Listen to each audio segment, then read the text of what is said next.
Hey guys, how's it going? Time for GameSlean TV. Here we are again. It's Thursday night. Time for another episode. This is GameSlean TV for August 22nd, 2013. Let's see here. My name is Chris, and I am your host. We've got a ton of stuff to talk about tonight. We've got news of the week, as always, and we're going to be talking about Splinter Cell Black Ops for our review this week. Blacklist. Blacklist. When I say Black Ops, oh man, Same thing. Oh, that's going to set the tone for the whole episode. There you go. Let's try to move on from that though. Let's get things rolling. Get everybody introduced. To my right on the co-host sofa, we've got Steve. Great. Totally frozen. Yeah, that was pretty bad. To his right, we've got Jeff. Hi. Hello. Over on production, we've got Xander, of course. Yeah. Hey, yeah. How things running over there tonight? Terrible as usual. Terrible as usual. Yeah, well, I wouldn't have it any other way, I guess.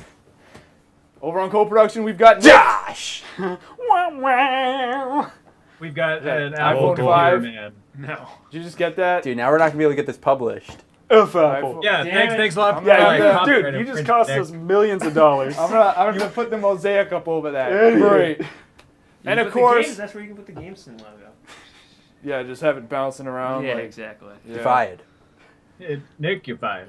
Yes, and of course, as always, remotely via Skype, we've got two. There he I'm is. here. I just bought some tea at Trader Joe's, guys. I shop Aren't at you Trader Joe's all the sophisticated? time. There you go. Some GameSlean shops chamomile. at Trader Joe's. How much was that? $20 for like 5 ounces? Yeah, I will say Trader it was a- Joe's has that healthy, it was tasty $1.99. quality like Whole Foods, but a lot cheaper. Okay. Healthy with Whole Foods quality with Dude, you killed Walmart it. prices. There we go. Yeah, but that's because most of their products are GMO. Oh, I don't even know what you're talking about. Trader Joe's is Oh, not the way man. to. Well, you get GMO hair. That's why. No, You're way over us Definitely, now. Jeff has GMO hair for sure. Look at the top of his head. You know, why are you going to do You know, that? I agree with the chat. Let's not degrade into hipster hour here.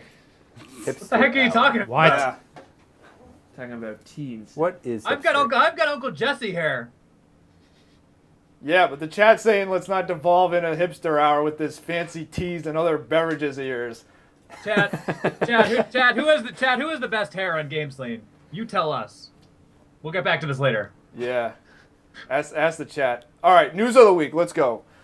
Our first news item this week. Guys, Rise, Son of Rome is going to have microtransactions. Is anybody surprised by this? So- little. A little? It didn't seem like the type of game they do microtransactions for. Yeah. Well, I guess I'm not surprised they're doing it, but it's not something that when I looked at this game, I was like, oh, yeah, they're going to do microtransactions in this game.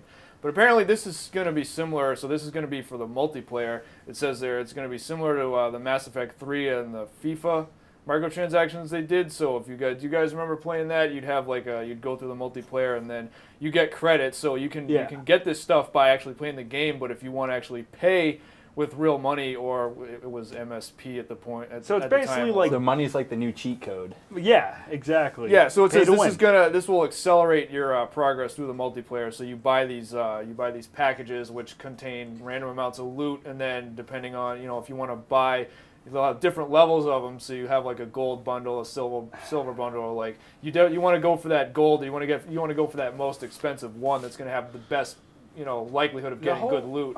The whole microtransaction thing is it works Stupid. for some things, and like the whole point of like buying like packs so you can get the best loot in the game, like doesn't that kind of like defeat the purpose of playing through it so you can like earn like bigger loot, like I mean, instead of almost, just buy it? if Like the game's balanced right, I think it's all right. I guess, like, I mean, I can understand like microtransactions. I hate to be a defender of this. Not that I'm really defending it, but I played it for a long time. I used to play World of Warcraft. And then they have some microtransactions, like you can buy little things like exclusive mounts or stupid like little like sidekick pets that don't do anything. Though I think you can have them fight like Pokemon now. That's fine. It's extras that aren't needed. But like if you're buying like the main stuff that you're playing the game to get, like you play the multiplayer to get better gear, to get better at the multiplayer. But if you just pay for it all, you just basically like go through a large portion of the game just because you'd rather pay for it than put the time in and play the game. I don't know. I mean, Seems that's a good point.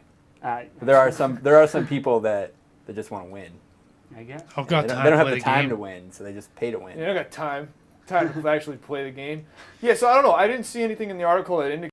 Maybe I just skimmed through it, but for what I saw, like in the Mass Effect one though, that carried over to the single player, and that affected your whole galaxy readiness or whatever. And Yeah. that actually, then I remember that being a pain. The only reason I was playing it in Mass Effect was so that I could get my readiness levels all the way up and everything. But for this, I didn't catch anything about how it's going to affect the single player, or if it's just okay, cool, you progress. Is it to the just multi- like more of a side thing? Yeah, Like, oh, cool, you can do some multi. I know Mass Effect was kind of like that. It was a cool side thing, but it did affect the story, but you didn't need it. So I don't know enough about Rise at this moment to say like if it's affecting the single player, but.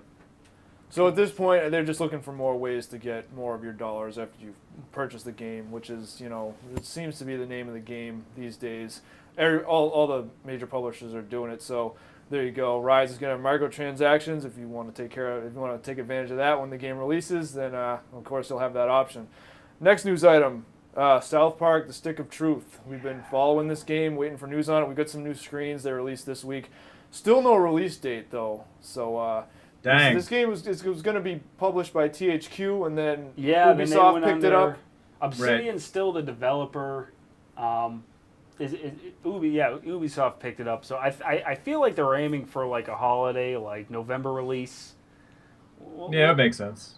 We'll see. I'm excited for it just because it's I like South Park. I still think the show's funny, and it's an RPG.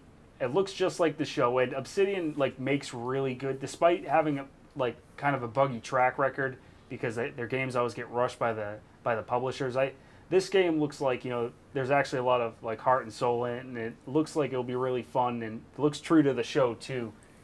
This looks cool here. Actually, you can see the so they're in. It appears to be someone's basement or something, but you can see it's a tavern. Yeah, you can see where they've drawn stuff on boxes to make it look like they're RPG fantasy land, and I think that's Craig up top looking in through the window or something. Yeah, creeping around. That's what I liked about when I saw it. When I remember reading an article about this when they back when it was first announced, and originally Obsidian when they were making it, they were trying to give the kids cool magical weapons. I think it was Matt Stone or Trey Parker. They were no, they were those weapons look too cool. You got to make them look as crappy as possible because it's an RPG, but it's still a bunch of kids LARPing basically playing pretend Yeah. So that's I don't know, that adds a lot to I think where the taverns just some crappy cardboard boxes with barrels pulled. Right. There's a bottle of Mountain Dew there So yeah, it looks awesome. And still waiting for it was supposed to be like out the show, which is Oh yeah, it looks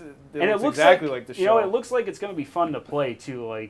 From the actual gameplay footage I've seen, it looks like a solid RPG. Kind of reminds me of the way that those first two Penny Arcade RPGs played. I don't know if you guys played them. I played them on Xbox Live. They were really fun. This looks like that and more. So. Always excited to see new stuff. I wish it was out already originally intended, but hopefully it's worth the wait. And it looks like the show too. And it looks like the show. Yes, it does. Yeah, that's probably the coolest part. Yeah, definitely looking forward to that. Hopefully we get a release date soon, but if not, we'll watch that, and it should be cool when it comes out. So let's move on. The big news this week: Gamescom in Cologne, Germany was this week, and some big news from Sony out of Gamescom. First thing is the PlayStation, the PS Vita guys, price cuts $199 now. So if you were on the fence about a Vita and didn't want to quite go to that $249.99, only $50 $199 off. I don't now. know. I gotta get mine ordered. That's low enough now, so I'm willing to bite because I think there's enough. Yeah, I still need to get a 3DS, and I want both because the PS Vita, especially now, it has a pretty solid library, especially if you're into RPGs. I know they have special handheld versions of Persona 3 and 4 on there. I know there's a couple other titles that they brought over. I mean, it's the same with the 3DS, really cool RPGs. But I work with this one kid. He keeps telling me about it. He's like, oh, I got Persona 4 and Persona 3. I'm playing them all the time. They're the best games ever. And I'm like, $250 for a handheld, I don't know. So that price drop is pretty intriguing. It makes me, probably pick that up eventually. Yeah, for sure. I'm super interested in it now, and I know their sales have been actually quite poor, unfortunately for Sony. So I don't know. I'm hoping. Well, hopefully this will help. Hopefully this will bring some people over and convince some people to buy it, because it's not doing too well. Sony's put a lot behind it, and it just hasn't really taken off. So hopefully this will change it. I don't know. Yeah, I mean, still, for a handheld, I feel like it's still, like, it's been out for a couple of years now, right? Yeah. I mean, it could still pick up, like, especially with the price drop, I think that'll help a lot. I feel like the 3DS, because 3DS launched around the same time, and that one's, like, I feel like in the last, like, year or so, like, picked up a lot of steam and has, like, a really good library. So, PS Vita seems like it's a little behind, but I think, like, at this point, if you grab one now, either system will have, like, a lot of games to play, and this price cut definitely helps a lot. So.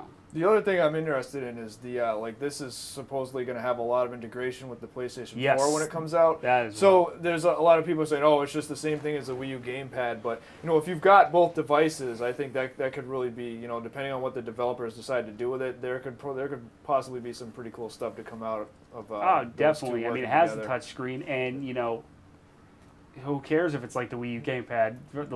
I've used it a little bit.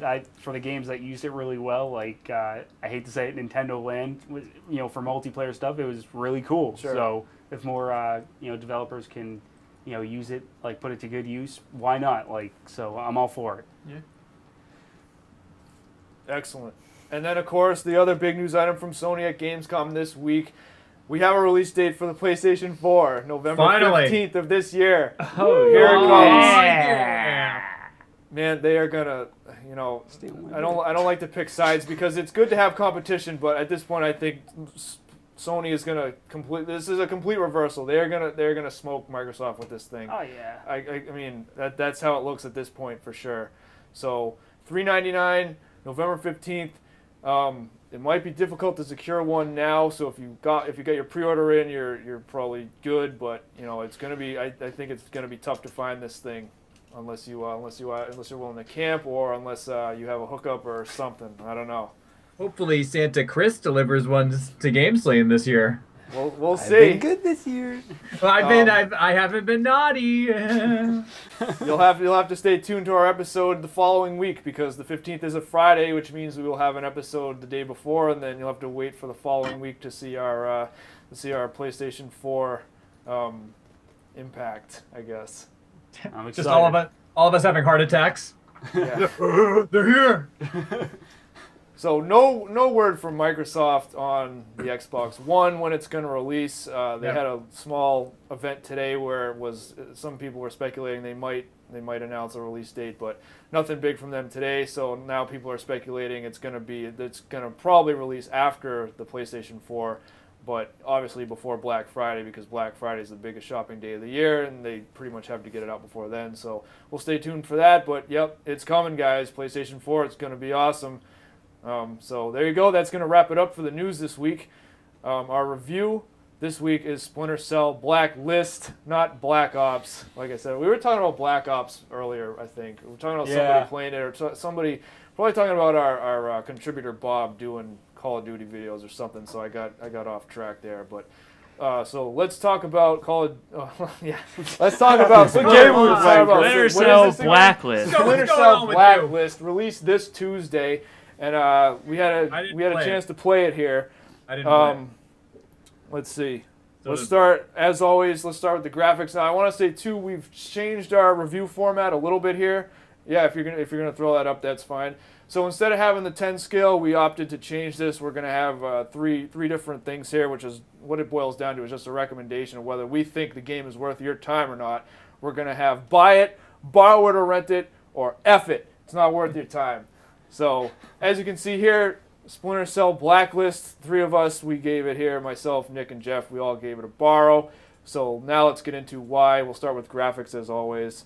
What do you guys think? Now, I played this on PC, everything on ultra settings, which is the highest, right? And, the graphics look awesome.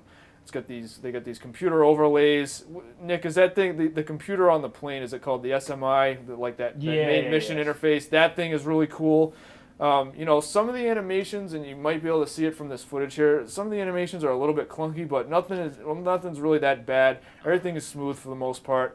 This late in the console generation, you're talking they're using Unreal 3 for this. Everything is looking really good. So I didn't have any big complaints on the graphics. They Looks look pretty good. they're okay. They're not to me. Sorry to cut you off. You can continue. No, go ahead. Well, because we just played, The Last of Us, and it's just to me, they almost seem a bit dated, but I think they're still good. Well, that's what I was going to say. They're definitely passable, and they're not bad by any means. But like Nick said, we just played The Last of Us, and I think you said they're kind of a bit clunky in some areas, especially with especially like in some of the characters' faces. They're just not as smooth as they could be. Yeah, I noticed that too. Some of the Especially some of the expression, they're not as expressive. Yes. yeah, lighting's okay. Like I said, everything is very passable for graphics. Yeah. Not blown away. We've seen it all before. And like I said, I think Last of Us really picked it up a notch right at the end of this current cycle. We're going to see GTA 5 soon. I think graphically that's going to be very good, especially for a big open world game. So, with The Last of Us out and then, GTA 5 coming out soon. And I Beyond think Two Souls. we're seeing better than this. And, again, not bad, but not the best either. It's just very middle of the road to me. It's not bad, not like spectacular or great. How do you think it compares to Conviction, that was the last Splinter Cell game, right? Is it like the same, better? I want you guys to chime in on that because full disclaimer or full disclosure here. I have not played any of the other Splinter Cell games, so this was my first one that I had a chance to play. The last Splinter Cell game was awesome, so I am excited to play this. Cool. I mean, honestly, there's some differences here and there, but you play one Splinter Cell. They haven't changed the formula too much. I think this one went back to a more stealthy approach. Which I don't necessarily like. I liked the other one because it was more just action oriented. The thing is with this game, you can still take the action route. Just sometimes it's better off to stealth. Where I think the last couple of games were more just straight up action. I like that. Double Agent Conviction. They seemed more action. This one definitely. And there's still there's still a lot of action. You can still have a lot of shootouts. There's the executions and stuff which are very cool. But you also have that option to do pure stealth, especially with the perfectionist difficulty setting. So you have that option. You can really it's your choice in the end, which is cool. So you can take it either way. Yeah. Right. Yeah, I mean, I heard that this game was more of a throwback to the older Splinter Cells, which after I read that, I was kind of I liked the direction that the franchise went in. And I'm not so crazy about the fact that they're reverting back to the old formula. And Michael Ironside's not the voice of Sam Fisher anymore. So that sucks too. Yeah, I'm not a big fan of that.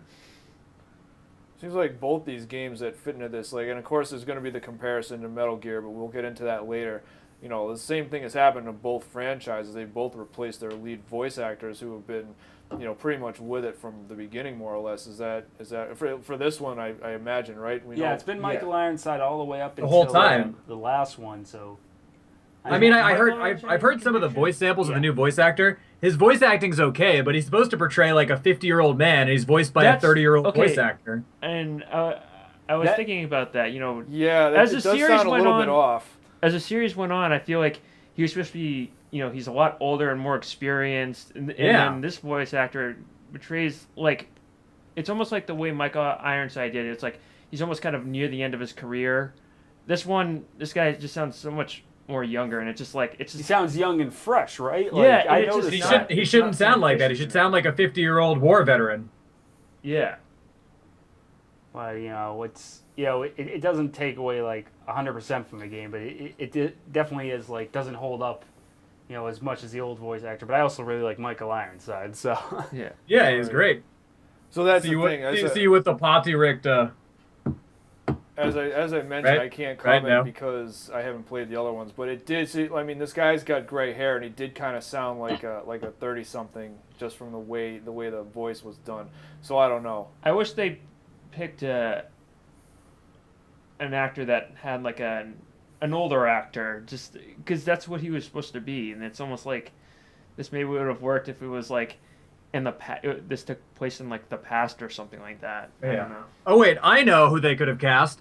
Michael Ironside. This is true. Sure.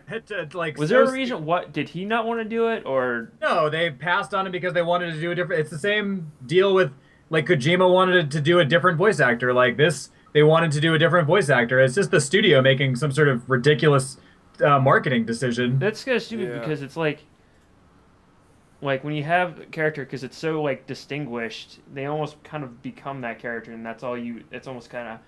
Well, he's Oh, you part of know. he's part of the franchise. Like people buy it because they want to hear his voice. Yeah. So, not a good move. No, not a fan of it. Oh well, what are you gonna do? So we're already pretty much there. Let's continue on sound. To be honest, I want to say I was a little bit underwhelmed by the sound and by like the music in particular. You guys can comment on this. Are the Splinter Cell games known for having good music? No, I know there's like nothing. There's nothing that just kind of. To me, It's it's just kind of- goes the music's I there. don't really pay attention to the Yeah, music. To that's me, how I- these games are all about gameplay. Yeah, that's the thing. I mean, the best part about the sound, at least in the older games, was some of the voice actors were good. Specifically Michael Ironside. Yeah. The music, like I said about the graphics, and aside from the first Splinter Cell, which I feel like at the time it launched when it seemed really cutting edge. Not to backtrack when we were talking about, but they were always like good for what they were, but never the best. And this, I feel like the same for the sound. Like it's it fits the setting, but it's not like I'm not going out of my way to listen to the soundtrack. Action sequence. Yeah. Yeah, And then it's stealth. exactly. like You get some gun effects, some Yeah. explosions. Yeah. Yeah, It is what and it again, is. I don't want to keep harping on the same thing, but the comparison to Metal Gear, Metal Gear has got some pretty memorable themes and some pretty good music. Well, so I don't know if that was the case here because I know like there's been a couple it's tracks different. that were on Top Gear and stuff. If you've ever seen those, there's been at least one. I think there's more than one, but I guess there's a couple choice tracks in the franchise. I don't know. I always think that Metal Gear always put more emphasis on like music and like story, where Splinter Cell does not. Oh, so it's never been a thing for That them. I will say that. No. I mean, obviously they both use stealth gameplay, but I'd say Splinter Cell is more about like a tactical, like I don't want to say realistic, but at least semi-realistic, just because it's Tom Clancy and everything. More about that tactical gameplay. The stories are all right. They're just like espionage type thrillers, but like Yeah, they're nothing. they're nothing just big. again they're there to like move the game along. Whereas Metal Gear, especially on the harder settings, you might have to be a little bit more tactical. But I think those games are more more about, like Nick said, the story, the music. It's more like playing a movie where Yeah, well, And I think Metal in Gear, recent Metal Gear years, is more Splinter Metal Cell's Gear is been more trying to thematic. do that. But What's up, Tom? Metal Gear is more thematic, but I mean, like they even have Kojima even has he has a composer. It's Harry Gregson Wilson Oh, or yeah, Williams, yeah. I should say. So I mean, it's like even with that, like I mean, Kojima's thinking more thematically anyway. Whereas like just to weigh in real quick, Splinter Cell for me has been more just those minor interactions with characters doing voice work and then the gameplay itself. Whereas Metal Gear, like you play for the overall experience of it, but not so much for gameplay, because the gameplay of Metal Gear is pretty easy, I think, in my opinion. For the most part, I mean, I think it's good gameplay, definitely, but it's definitely It's different. I'm playing the two It's more- games for different reasons, despite being both like centered around stealth. Yeah, it's apples and oranges. They're two different things. I think in recent years, I think Splinter Cell's been trying to become like, for me, because I think it started with like Double Agent. It's tried to become more story heavy, and really kind of maybe compete with the Metal Gear series. I don't know. You guys think of that, but that's what I'm getting out of.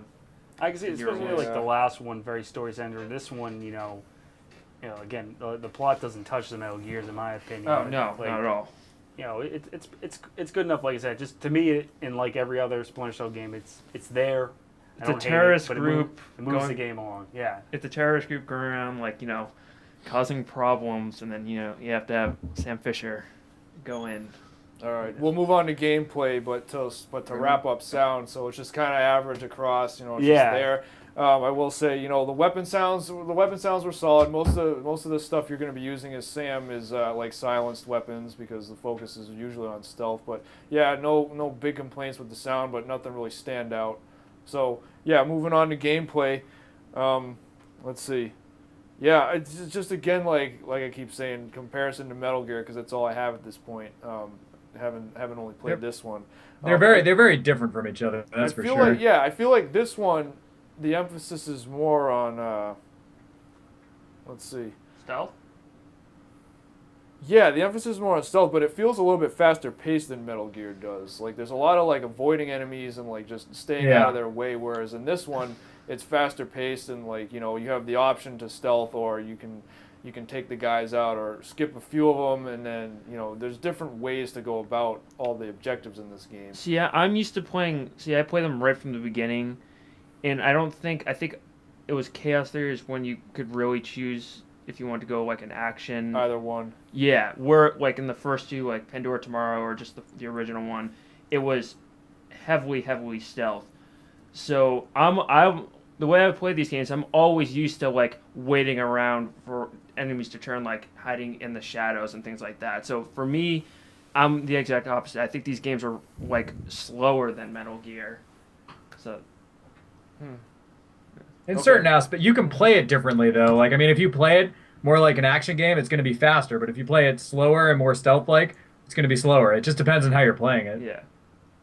Yeah, I could see that. I mean, my approach when I was playing this was just, okay, just get in cover, figure out how to take, there's times where I will actually try to sneak past them because all the levels have multiple routes and you can do different things. But, you know, a lot of times I just, I just want to get through this, so I'll shoot each of these guys, move up, and get the next group. So, yeah, you guys are right. Totally, you could do either one. Yeah. Let's see. I like the parts. There's parts in this game where you have to escort people. Did the other titles have that? Like there'll be a spot. So. Yeah, there's a couple spots where you have to like he'll just like make sure they stay down, and you have to like escort people, and he'll just like kind of hold on to them with one hand and guide them, but he's got his sidearm in his other hand.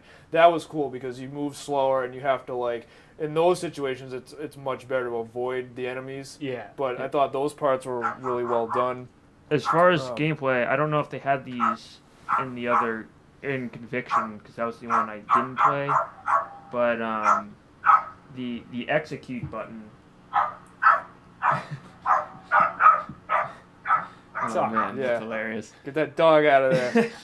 But the execute button, All right, I thought. it's my stupid works neighbor's dog. really we call well. him Use that Loosum. if there's a And lot of enemies the around family you, is just a you whole can- bunch of fat, gross people, and they have this stupid little barking dog. He's just going off. Great. as But soon as- did the other games have thing? Because so you have to take you have to earn like you got to kill or you got to get rid of a couple enemies before this thing. Because you like, got to build up the meter, and yeah, then you got got to you got to earn the execution points. And yeah, then you can use and it. and then the harder difficulties builds up slower, and then the perfectionist, like the hardest difficulty, doesn't have it. But no, that's You pretty can't new to do this game. I mean, you can take out and execute guys in the other games, but it's not like it wasn't like a special like move like it is in this game where you can like There's grab a- one there's a- guy yeah. and take out the other guy in one shot. That's new to this game. There's a part where you're on a train. There's just guys like coming at you or whatever, and it's one of the most useful parts is that execution part because again it helps you. There's actually one part where two of the guys are holding their. It's not give away the game, Nick. Huh? So it's not give away the game, Nick. Oh, that's all right. No, but they're holding hostages and like. Just that part, it's like meant for that, but it just the way it turns out is awesome. Yeah. It's a very cool addition to the gameplay. I mean, the core gameplay itself is Splinter Cell. Yeah. I mean, like we were saying, like you played one, you kind of played them all. There's definitely differences between all the titles, but they have that similar like stealth mechanics in it. So can't complain about that. If you enjoy playing any Splinter Cell games, more than likely you're gonna enjoy this one. So. Yeah, and then overall, just to point out another couple specifics, I thought the gadgets were really cool. There's a tri-rotor drone. There's sleeping gas. Typical, like I said, I haven't played the others, but typical things that it seems like Sam Fisher would have. So these things have probably appeared in the other games too. And yeah, the level design is very good. Oh, at the end of each mission, you get money, so you can upgrade the Paladin, which is this. You can kind of tell from this, but he's on this plane. Is the Paladin? Is this the dog. first appearance of? Yeah, this is the first time you have like a base of operations where okay. you can kind of level up your guy and everything and stuff. That's a little bit different. because the other ones didn't really have any type of like progression really like that. I want to bring the gadgets too, or that's awesome too in Splinter Cell. That's something they've had since the beginning, which that's something I feel like is kind of unique from again back to the Metal Gear comparison, because obviously you get all types of weapons and stuff in Metal Gear, but this one, like, there's a lot of really unique gadgets. Like you get the camera like drone that can make the sound to it, and then you gas the enemy when they get really close. That's been Right. like every game, or the shock, Yeah. the shock trap. They've always had those. And they're very cool, very unique to the game. I mean, I know you get like the sleeping darts in Metal Gear, but I feel like this is kind of the same idea, just with like different varieties and options, like just the way you can lure the enemies out and take a non-lethal approach. Yeah, definitely. So yeah, at the end of each mission, again, you get money, and then you can upgrade. You can upgrade the plane. You can upgrade Sam's suit. Upgrade your weapons. Get new weapons. That's a cool touch. Anything else? I'm ready to give an overall on this and say we can go back to our scores here. But any other thoughts on the game? No, I think we've pretty much wrapped it up. Like Yeah. we were saying, like, if you played one, you've played them all. Really? Good, solid. I think they're just solid games. Yep. It's overall. I want to say just the game is excellent. I'm going to give it the borrow, just because the campaign is a little bit on the short side. I'm not sure about the multiplayer. I don't think there's a ton of people on it quite yet, so the multiplayer could end up being something that's something that's a cool attraction later. The side missions, though, did you guys check out the side missions? I checked out one that it was horde mode essentially. It was like just waves and waves of. I was like, okay, it took me like. Yeah, you had to do was it like 20? Yeah, it was 20 waves. I was like, all right, this is not like, I'd rather be playing the main game. So I don't know. I'm sure the other side missions are different, but for that one, I was like, all right, yeah, this is a little bit weak. Yeah, it's all right. I mean, the whole like horde mode thing too, just like doesn't really like fit into like the main plot. Like all of a sudden, there's just like waves and waves of terrorists just like running into your gunfire, and you're supposed to survive and take them all out. Like, like, not into it. Like, game was fun. Not the longest campaign, and like every other Splinter Cell, I played through them once. I generally don't feel like going back, and I barely touched the multiplayer in any of these. And this one, I haven't even looked at. So Sure. I kind of dabbled in one of the older ones with the multiplayer, and it's kind of cool, but they don't seem to be a big enough attraction where like people hold on to them for like stay with it for too long. So first like couple of weeks, I would say maybe in the first few months. After that, like I think most people move on to a different game. So probably. So that's it right there, guys. We're gonna give this the borrow. We want to say though, it is worth playing. But if you can get it, if you can grab it on sale, maybe wait for a price drop. Otherwise, give it a rent or give it a borrow from somebody else. Maybe one of your friends bought it, but it is worth playing. So check it out if you can get it. Just don't buy it quite yet. So there you go. That's Splinter Cell Blacklist. I'll be renting that and not buying it. There you go. And, unless I get it for free. That's about it for the show this week, guys. Please check out our website at GameSlean.tv. Like us on Facebook. Chris, we have breaking news. Yes, which is what? This is movie related, but Ben Affleck is officially the new Batman. No way. Wait, what? Yep. Hold on. I just read it online. So crappy. No, wait, where are you getting this news? From the internet.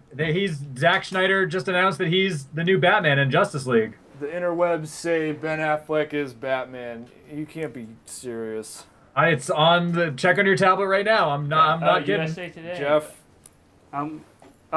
Batman to play or Ben Batman. Ben Affleck plays Batman in the highly anticipated Zack Snyder directed Batman Superman movie that's scheduled to be released July 2015. And I'm really hoping that he takes Catwoman and seduces her and does something to her in a very uncomfortable place. Wasn't he already Daredevil? He was, but here we go again. We already had another lengthy discussion of great actors. What has this guy done recently? Isn't he a director now? He's got a decent Affleck's backlog. okay. I just don't see He's him no as Matt a Batman. I don't know. Matt Damon. I've been telling everybody for so long they need to make a Dark Knight Returns movie, and Harrison Ford should play an older Batman. Michael Who cares? Ironside Get should play outta the older here. Batman. No, Michael Ironside Dark could Knight play the older Returns, Batman. like a 55-year-old Batman, Harrison Ford. Michael Ironside, he voiced the Batman from from Batman the Animated Series from the 90s. He voiced Batman in the one episode where they did a part of it that was The Dark Knight Returns. It was one episode, and it was like a look into the future with Batman, and it was that scene with the tank from Dark Knight Returns, and it's voiced by Michael Ironside.